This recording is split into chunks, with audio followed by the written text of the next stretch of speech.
মধ্যপ্রাচ্যের আকাশে এখন আগুনের লেলিহান শিখা। আয়াতুল্লাহ আলী খামেনির মৃত্যুর পর ইরানের শোক পরিণত হয়েছে এক বিধ্বংসী ক্রোধে। হারানোর আর কিছুই অবশিষ্ট নেই, তাই তেহরান এবার নেমেছে এক চূড়ান্ত ও রক্তক্ষয়ী লড়াইয়ে।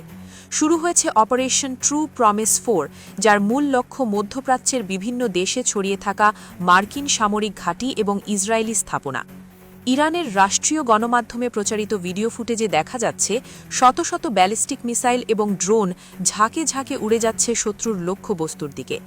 ইসরায়েলের রাজধানী তেল আবিব এবং হাইফা বন্দরে অবস্থানরত মার্কিন রণতরী ইউএসএস জেরাল্ড আর ফোর্ড এখন ইরানের মিসাইল বৃষ্টির নিচে।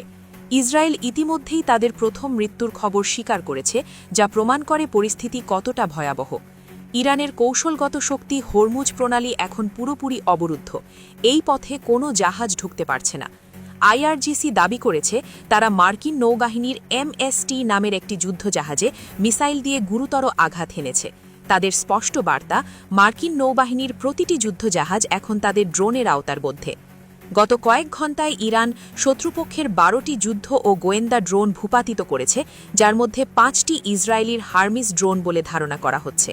তবে আইআরজিসির সবচেয়ে বড় সাফল্য হল 5000 কিলোমিটার পাল্লার আমেরিকান FP-132 রাডার ধ্বংস করা। এই অত্যাধুনিক রাডার ধ্বংস করে ইরান বুঝিয়ে দিয়েছে তাদের প্রযুক্তিগত সক্ষমতা এখন আর ফেলনা নয়।